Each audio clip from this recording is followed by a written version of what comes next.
There's a lot of confusion out there concerning the role of grains in weight loss. Some say they can be easily included and others say you should swear them off forever. To clear this up, we're going to start from the beginning. The definition of a grain is the seeds or fruits of various food plants, including cereal grasses. Grains fall into the carbohydrate category, which can be an ideal source of energy for your body, keep your digestive system fit, feed your brain and nervous system, and within limits, keep your body lean. Grain products can be designated into 3 different types: whole grain, refined grains, and enriched grains. Whole grains, like steel-cut oats, contain the entire grain kernel, while refined grains, such as white rice and white bread, have been processed, which removes the bran and germ. The refinement process, like cracked, crushed, rolled, extruded, and or cooked, gives these foods a finer texture and prolongs their shelf life. But it also removes important nutrients such as B vitamins, fiber, and iron, and it increases the glycemic index as well. Enriched grains means that some of the nutrients lost during process are added back in, like B vitamins, but not the lost fiber. When it comes to grains, the type of grain you choose and the amount you consume could slow down your weight loss. Foods that are made from wheat, rice, oats, cornmeal, barley, or any other cereal grain are grain products. Grain products are bread, pasta, oatmeal, breakfast cereals, certain alcohols, and tortillas. When selecting grains, it's important to remember that whole grains are preferable to refined or enriched grains. Whole grains are far more nutritious and wholesome than refined or enriched grains. They supply more vitamin E, B, and folic acid than refined or enriched grains, as well as important minerals such as magnesium, zinc, and iron. Whole grains are also fiber-rich, lowering the glycemic index and making you feel fuller throughout the day. There are a lot of names for whole grains. If food is not made with whole grains, if it's labeled with the words like multigrain, 100% wheat, 7 grain, stone ground, bran, or cracker wheat.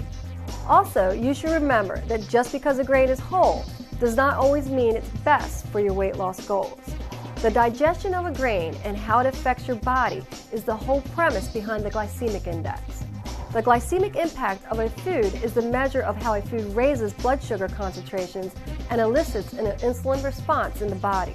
And remember, the 3 ingredients that influence the glycemic impact are fiber, protein, and fat. Then of course you have how a food is cooked or processed that will influence the glycemic impact. So how can a grain impair your weight loss goals? Well, 1, if you're carb sensitive. Carb sensitivity is when you have an excess of insulin and glucose in the body. If you yo-yo dieted, you're more than likely carb sensitive. I mean, what does that mean? Your body does not respond and break down even the quality carbs such as whole grain breads, pastas, or even your starchy like rices and beans.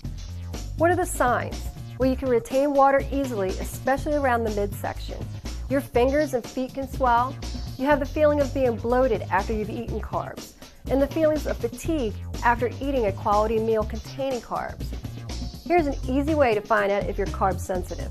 Measure your waist, then go 3 full days, 72 hours straight, consuming only lean proteins and vegetables, a majority of which should be green. No starchy carbs or carb-containing grains. After 72 hours, measure your waist again. If you see a reduction, it's pretty safe to say you're carb sensitive. While this is not 100% foolproof, it's a good indicator that carbs may not be your best friend. 2, gluten sensitive. Gluten sensitivity is becoming more common.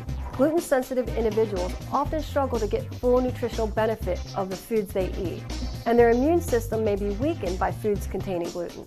Suboptimal health and illness can follow, with a myriad of possible symptoms like fatigue, depression, abdominal and bowel complaints, joint aches, and bone pain are some of the most common symptoms associated with gluten sensitivity.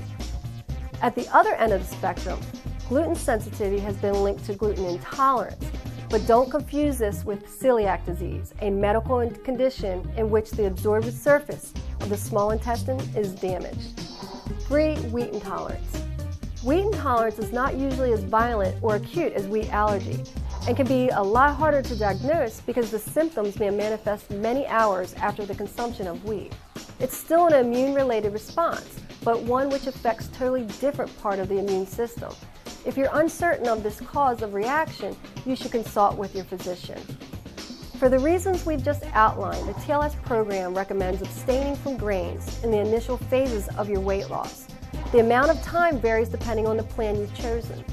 When you choose to start incorporating grains back in, consider introducing only gluten-free, wheat-free grains like quinoa, which is great fiber and protein-rich replacement for rice, millet, and then you have buckwheat.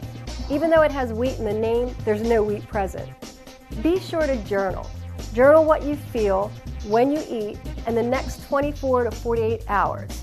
Next week, try gluten grains such as barley and rye without wheat, and the last introduction should be wheat products. So it seems like it's grim, but it's not. You can retain your body through healthy eating habits, proper supplementation, a product like TLS Core is designed around exactly this kind of issue, and an aggressive exercise program to help your body metabolize grains more efficiently. So how much grain should you be eating? Actual serving size of grain should only be a half a cup cooked. The amount really depends on muscle mass to body fat you have, the amount of physical activity you get, and your intensity level. For example, an elite athlete that has intense training session followed by the practice of their sport will process grains more efficiently and completely than someone that is only doing a light walk as their activity. So you may want to consider 1, kicking up your activity level and intensity, and 2, making it a rule to only consume grains on the days of an intense workout session. The issue of grains in the diet is not so much complicated as it is individual. Some people can handle them just fine, while others, grains can interfere with both successful weight loss and general health. The carb sensitivity test we mentioned here will give you a good idea of where you stand. We encourage you to form your nutritional plan accordingly, and if you suspect the possibility of any allergies, please consult with your physician.